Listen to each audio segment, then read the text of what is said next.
नमस्कार दोस्तों, आज की इस वीडियो में हम लोग पढ़ेंगे प्रकाश का परावर्तन, लेकिन गोलीय पृष्ठों से। तो ये बहुत ही इम्पॉर्टेंट टॉपिक है। तो आइए इसको शुरू करते हैं। तो देखें, पहले हम जानेंगे कि गोलीय पृष्ठ क्या है, फिर उससे प्रकाश का परावर्तन कैसे होता है इसको समझा जाएगा। तो गोलीय पृष्ठ क्या होता है, तो देखें, जैसे मान लीजिए हमारे पास एक कांच का खोखला गोला है, ठीक है, ऐसे, और इसको ऐसे काट देते हैं तो ऐसे ही एक जो है गोलीय भाग मिलेगा, ठीक है। तो इसमें दो भाग मिलेगा। ये जो धंसा हुआ तल होगा, ये जो होगा अवतल होगा, इसको अवतल पृष्ठ बोलेंगे। क्या बोलेंगे? अवतल पृष्ठ। और इधर जो उभरा हुआ पृष्ठ होगा, ये उत्तल पृष्ठ होगा। क्या होगा? उत्तल पृष्ठ।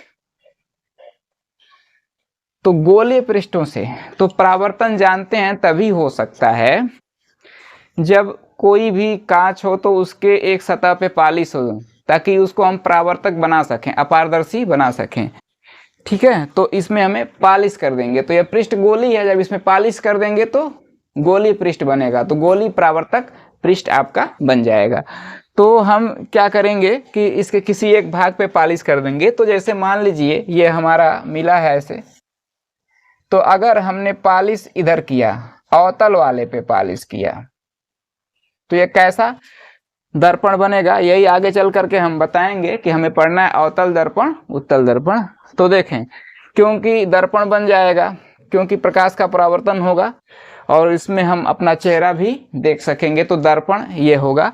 तो देखें, अब इधर पॉलिश, इधर से प्रकाश डालेंगे नहीं, अब पॉलिश इधर है तो प्रकाश जब इधर से डालेंगे ऐसे, तो ये क्या करे, इधर तो आएगा नहीं, तो ऐसे ये परावर्तित होगा। तो परावर्तन किस तल से होने लगा? उभरा हुआ, उठे हुए तल से। तो ये क्या हो गया? उत्तल दर्पण का निर्माण होगा। तो ये गोलीय पृष्ठ है और ये कौन सा दर्पण बना? उत्तल दर्पण।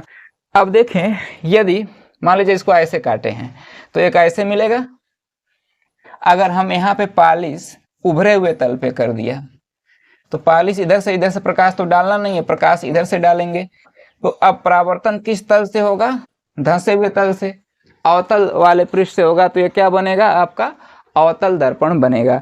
तो अवतल दर्पण, उत्तल दर्पण आपको समझ में भी आ गया, ठीक है। तो गोली पृष्ठ पहले क्या होता है कि देखिए, कोई कांच का खोखला गोला होता है और उसको हम काट देते हैं, तो उसका एक कोई भाग मिलता है, तो उसके किसी एक भाग पे हम, मतलब किसी एक पृष्ठ पे, चाहे उत्तल वाले पृष्ठ पे चाहे अवतल वाले पृष्ठ पे, हम पॉलिश कर देते हैं, कलई कर देते हैं, तो वह दर्पण बन जाता है और एक गोलीय दर्पण बनता है, ठीक है। तो ऐसा पृष्ठ जो होगा गोली पृष्ठ कहलाएगा। और ये गोली पृष्ठ दो प्रकार के होते हैं, अवतल दर्पण, उत्तल दर्पण। तो समझ में आ गया। तो इस ये परिभाषा लिखने को नहीं आता है, बस अब जान लीजिए कि अवतल दर्पण और एक होता है उत्तल दर्पण। तो यही पढ़ना है, गोली पृष्ठों से परावर्तन, अवतल और उत्तल दर्पण से। तो ये समझ में आ गया। अब इसमें जैसे हमने पढ़ा था परावर्तन के नियम में कि आपतन कोण और परावर्तन कोण क्या होते हैं? आपस में बराबर होते हैं। तो गोली पृष्ठों से भी जो होगा, यानी अवतल उत्तल दर्पण से भी आपतन कोण परावर्तन कोण बराबर होंगे। और इससे संबंधित कुछ परिभाषाएं सीखेंगे और इसको बढ़िया से जब जान जाएंगे तो इसमें जितने भी किरण आरेख, रे डायग्राम, जितना जो कुछ बनाना है वो आसानी से बनेगा, आपको याद नहीं करना है। तो इसमें अगर आप जो किरण आरेख कहाँ से, मतलब प्रकाश किरण जा रही है किधर जाएगी, अगर याद करेंगे तो गलत हो जाएगा। तो याद नहीं करना है, बस समझना है। तो देखें, तो इसमें लिखना है, अब समझना है। तो देखें, यहाँ पे एक हेडिंग पड़ेगी, गोली दर्पणों से संबंधित परिभाषाएं। ये बहुत याद रखना है या समझना है, बस ध्यान रखना है। परिभाषा नहीं आती है लेकिन ये चीजें याद रहेंगी तो हम रे डायग्राम अच्छे से बना लेंगे। तो गोलीय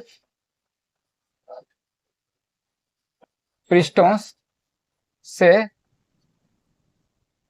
संबंधित परिभाषाएं या तथ्य, ठीक। तो परिभाषाएं लिख देते हैं, परिभाषाएं,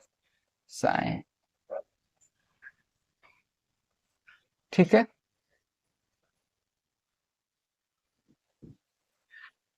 तो देखें,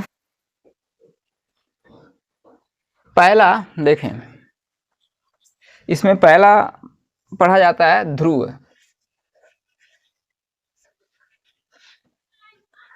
इसकी इंग्लिश होती है पोल। तो इसकी परिभाषा क्या है कि जो भी दर्पण आपको मिलता है, चाहे अवतल चाहे उत्तल दर्पण, तो उस दर्पण का जो ज्यामितीय मध्य बिंदु होता है, जो आकृति होती है उसका बीच वाला जो मध्य बिंदु होता है उसको ध्रुव बोलते हैं। जैसे देखें, ये है आपका दर्पण, ये कौन सा दर्पण है आपका, अवतल दर्पण है। तो इस दर्पण का सबसे बीच वाला ज्यामितीय मध्य बिंदु क्या होगा, ये होगा, यहाँ पे कहीं मिलेगा, तो इसी को हम बोलेंगे ध्रुव। इसको पी से दिखाएंगे, पी फॉर पोल, ध्रुव। ठीक है, अगर यही उत्तल दर्पण है तो आपका कहाँ मिलेगा, यहाँ मिलेगा, तो ये इसका पोल हो जाएगा। ये समझ में आ गया, लिखना नहीं, बस आपको समझते चलना है। दूसरा जो है वक्रता केंद्र,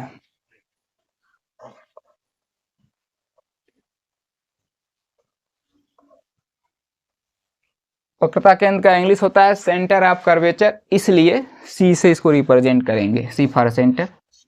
ठीक है, तो देखें, अभी हम बताए थे जो गोली दर्पण होता है, कांच के खोखले गोले का एक कटा हुआ भाग होता है जिसके एक भाग पे पालिश की जाती है। तो अगर जिस गोले से कटा होगा वो गोला कुछ ऐसे ही रहा होगा, उसी का एक हिस्सा है, तो उसी का जो केंद्र होगा इस छोटे से भाग का भी केंद्र होगा, तो इसका केंद्र कहीं यहाँ मिलेगा और इसका केंद्र कहीं यहाँ मिलेगा। तो इसी को हम किस से दिखाएंगे, सी से दिखाएंगे।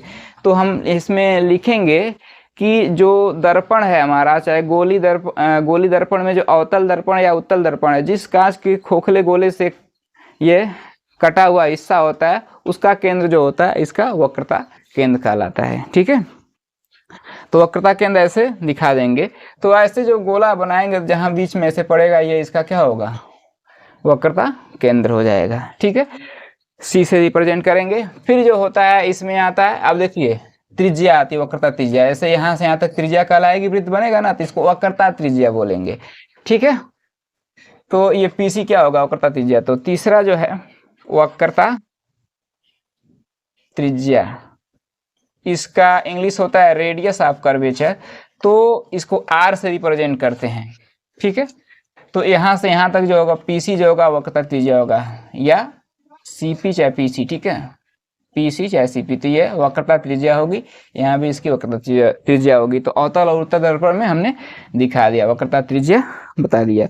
अब इसमें जो होता है मुख्य अक्ष समझना होता है, तो समझे। चौथा जो है